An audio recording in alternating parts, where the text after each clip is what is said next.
62% of Democrats nationally say their party leaders should be replaced. Party leaders like Andrew Cuomo, party leaders like Democrat establishment looking at these numbers and being like, how can we be even worse? How can we be even worse? How can we be more out of touch? It seems like the people demand change. I am so stoked. I'm so stoked. I'm a little worried still. I'm always a little worried, but God, I feel like DSA numbers are about to get base boosted after this one. Holy shit. It's finally happened. The Democrats have crossed the line. Zohran Mamdani, a 100% communist lunatic, has just won the Dem primary and is on his way to becoming mayor. We've had radical lefties before, but this is getting a little ridiculous. He looks terrible. His voice is grating. He's not very smart. He's got AOC +3 dummies all backing him. And even our great Palestinian senator, crying Chuck Schumer, is growling over him. Yes, this is a big moment in the history of our country. Oh, he's jealous. Oh, he hates it. Oh, he knows. Trump is obviously a zesty queen with a penchant for the arts, okay? He knows someone who's good on television when he sees them. This right here, he's like, oh, New York is finally lost. I hate it. What's funny about all of this, of course, for those of you who are just tuning in, obviously I jumped the gun a little bit and immediately started the celebrations rather than telling you what took place. But a couple months ago, you guys recall, I went and I talked to this brown Muslim socialist guy who was my age, 33 years old. His name is Zohran Kwame Mamdani. Okay, New York State Assemblyman, coming out of nowhere, right? He had great ground game, great charisma. At the time, I think he was around 10% to like 16% polling in second place. And he had a lot of promise. Most importantly, because he had a tremendous amount of momentum backing him and a real people-powered movement and some fantastic ideas. Modest social democratic expansions of the safety nets, modest social democratic reforms. But overall, it was great. Very progressive, unafraid of calling himself a socialist, and also unafraid of saying that Israel was an apartheid state doing a genocide. He had been an activist for quite a while, as a matter of fact, always on the right side of history. And last night, the tremendous efforts of thousands of New Yorkers and even a larger number of people who were calling in and phone banking from all around the country. It amounted to the former governor of New York, Andrew Cuomo, who was the establishment favorite with $30 million dumped into the primaries, mostly in attack ads against Zohran Mamdani. Zohran Mamdani was able to defeat former governor of New York, sex pest, cop rapist, Andrew Cuomo. And the Cuomo name in New York is a dynastic name. For those of you who don't know, Andrew Cuomo had tremendous name recognition. He immediately seized upon the Democratic Party machine politics in New York. He designed the New York State Democratic Party machine to his own desires, and yet none of that worked. I mentioned Zohran's window coworker, and he genuinely believes that my goat is anti-American jihadist who's going to implement Sharia law in New York City. Wild. Yes, you will hear a lot of stupid takes because clearly this kind of hysterical posturing does have some kind of impact, but it doesn't matter. At the end of the day, you can overcome that by talking about the policies. That's it. Look at Max Rose coping. Win because he is a democratic socialist. National Democrats should not take that lesson. He won despite the fact that he calls himself that. But the actual policies that he was talking about, I was known as a moderate Democrat when I was in office.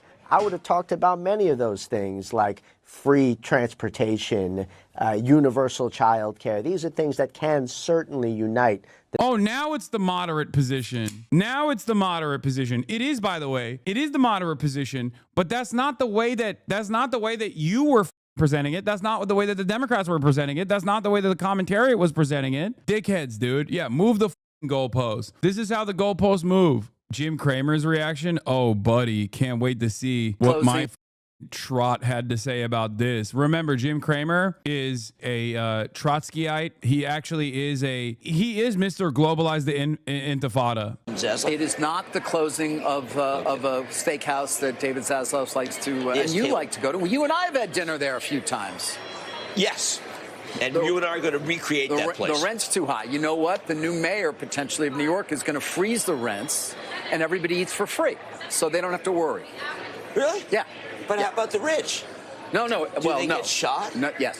They get taken away. Oh, Jim, come on. You come from a Marxist tradition. Oh, Jimmy, don't act like you've talked about a permanent international revolution here, okay? Yeah, Jim is actually offended because Zohran is doing revolution in one city only, okay? That's what Jim Cramer's mad about. He's saying, no. You don't understand. I want it. I want it everywhere at all times. That's what he's going to say just now. That's his criticism is a different tendency. That's all this is. He just has a different ideological leaning here. Kulaks. Yes, they get taken away. We have to go. In 23. We have to leave now. But everybody else, there he is. Mamdani. Maybe he's more moderate winning than we the think. Democratic primary for mayor and potentially successor of Eric Adams. That said, there's still a general election to come here in New York. By the way, of course, we're here, we talk about it, but we are talking about a $2 trillion economy. It's not nothing. It is he wants to get the rents down. One good way to do it is to stop all business and drive everybody out. That'll bring the rents down. That's a very good point. Right? To go to Jersey, where I am. Yeah. All right. I wanted to talk. Amazing. I'm shocked. I thought Jim Cramer would be talking about how there needs to be an international revolution, not a revolution in one state or a revolution in one city only. And it turns out he has different fears, I guess. Shocking. There is an active conversation going on inside the Democratic Party right now. A party that has already been soul searching since the 2024 loss to Donald Trump last fall. And now that soul searching is going to get turbocharged because what they've just seen here is a potential roadmap to success in New York in a primary context. But they're trying to figure out now, well, how do we apply this to more purple areas that they need to win in order to be a successful national party again? And there's no easy answer to that because there's a debate here. Is it... It works. It works in red areas too. A charismatic candidate that harps on the issues that directly impact, if you want to localize it, you can localize it. But a candidate that is uncompromising about his values, that also hyper focuses on the issues that pertain to people's immediate economic problems will win everywhere. Zohran is the method. If you want to help candidates like Zohran in red areas, you have to look to, again, DSAs in red states. There are people like Zohran out there who do want to change. There are people working in local politics in red states, in red local governments. I'm so unimaginably annoyed by the Democratic Party's commentary sphere's absolute inability to address exactly what took place last night because their positions depend on them refusing to recognize the reality. Way too liberal, socialist. What's been the reaction you're hearing from Republicans? Yeah, Chris, I think time will tell the answer to that question, but Republicans are certainly eager in this moment to tie Zohran Mamdani to national Democrats. Take a look at this. A quick statement from the House Republican campaign arm, quote, "The new face of the Democrat Party just dropped and it's straight out of a socialist nightmare," unquote. But there is a larger story at play here, and it's a story for Democrats. It's not one about ideology or diversity or I would say even age. Democratic voters are eager for new blood. I think that's the message coming out of New York City. They're tired of this brand of overly scripted, focus grouped and poll-tested politicians. We've seen surveys show that the party establishment is also discrediting itself with voters, which is the type of environment that allows someone like Zohran Mamdani to rise. Take a look at some recent polls. One from Reuters recently says, ask the question, are Democrats unsatisfied with current leadership?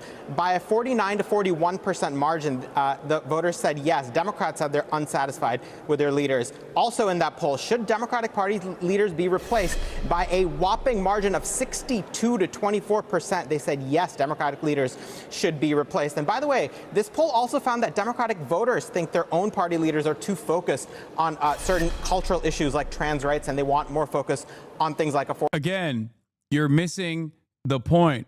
Zohran was uncompromising in defending trans people as well. He did that. How did he do that? Why was that not a primary focus? Why did that not actually tank his candidacy? Perhaps it's because he had good policies. He had good policies that people identified with. He had good policies that people thought were possible, would immediately improve their lives. Perhaps it's because he's from the city, for example.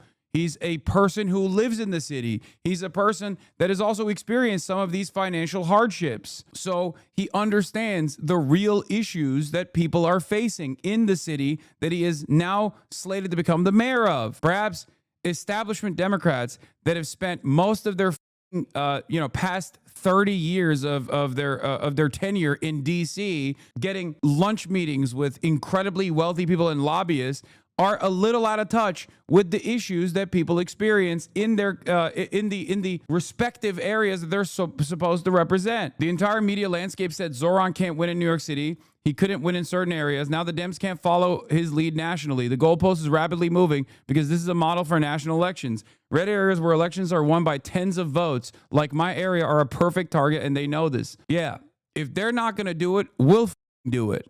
Okay? It's that simple. It is simple. It's not that difficult, man. It's not that difficult. Here's Abby Stein. Zohran at the rally for trans youth on February 8th. He was polling in single digits. Originally invited him as a part of the organizing team, hoping he would speak. I wanted more people to hear him, hoping more people would support him. We decided not to have politicians speak, but Zohran came anyway. He came anyway because he wanted to support trans youth, even when there was no political game anymore. Honestly, seeing him show up after I had messaged Katie, deputy campaign manager, that he wouldn't be able to speak, galvanized me even more to support him. Bro, I'm so tired of these idiot media mouthpieces. Anytime they can't make sense of their laws, they blame us trans people. They act like trans rights are popular. Despite broad misunderstanding over the trans experience, people in general support us, yet we're still used like a scapegoat by these media.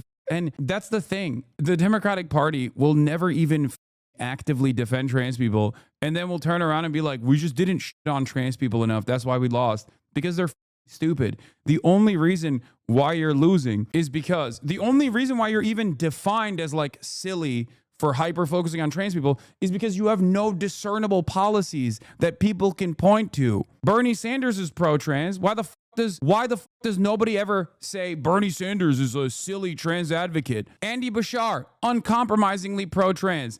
The most popular governor in the state, in a fucking deep red state, as a matter of fact, even though he's blue. How is that possible? Perhaps it's because he just does the work. He does the work. If you take a principled stance, something that might even come across as unpopular is not an issue. It won't be an issue at all. Just stand by your principles. Don't be afraid to lead, okay? Don't be afraid to lead on this issue. I'm not a politician. I do commentary. But in some ways, doing commentary, especially in this media landscape, is kind of similar to a politician. You have to like behave like a politician at times. That's why so many people are like, whoa, what about the optics of this? What about the optics of that? You're constantly under a sea of oppo attacks nonstop. But the reason why I've been able to cultivate a massive community of like-minded individuals in spite of being uncompromising on trans issues is because it's something that I truly believe. It's not just about being like, oh yeah, go trans people every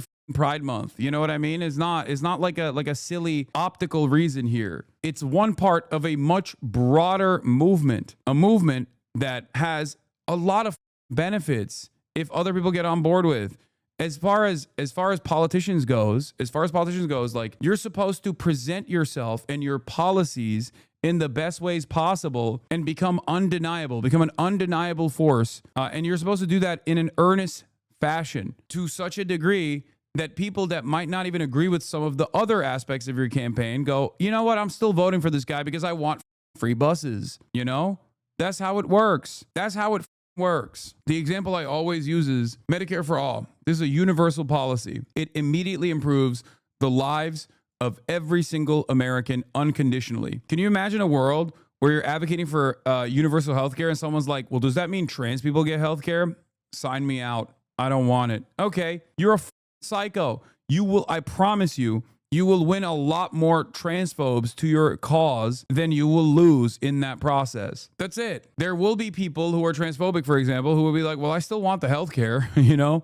I'm still going to vote for this guy. I don't understand trans people. I think they're weird. I think they're gross. But I'm not going to let that get in the way because I want free healthcare, because people make these decisions all the time. You should get people in the opposition to concede to your good policies not constantly run in defense of the media ecosystem that your opposition has created. That's the problem with the Democrats. They are constantly running defense, and they're constantly being defined by the Republicans. And the reason why they're constantly being defined by the Republicans is because there's not a lot of daylight between their perspective on a lot of issues and the Republicans. Maybe the Republicans go too far, but if they hyper-focus just on the culture war stuff and then always run defense, run from a defensive posture on culture war issues, they're going to keep losing. And, you know, look, on paper, this is a mayor's race. This is also New York City, special city. But is this more a New York City thing, or is this more of a sign of a larger national trend when it comes to the Democratic Party? Yeah, just like AOC's victory in 2018, this did happen locally, but I think you can take it up nationally. What are we talking about here? Well, you know, you think about Democratic establishment, you think about Democratic Party leaders, pretty much all of them were behind Andrew Cuomo. But the bottom line is the Democratic base is fed up, done with the Democratic establishment. This is true in New York. It's true nationally. Democrats who say their party leaders should be replaced. Look at this. This is a recent poll from Reuters Ipsos. 62% of Democrats nationally say their party leaders should be replaced. Party leaders like Andrew Cuomo, party leaders like... Democrat establishment looking at these numbers and being like, how can we be even worse? How can we be even worse? How can we be more out of touch? It seems like the people demand change. I don't like that. How do we stop them? Jim Clyburn, who, of course, endorsed Andrew Cuomo. You think about all the Democrats that were behind Andrew Cuomo in the establishment. The Democratic base is fed up with them. And the bottom line is nationally, the vast majority of Democrats think that their party leaders should be replaced.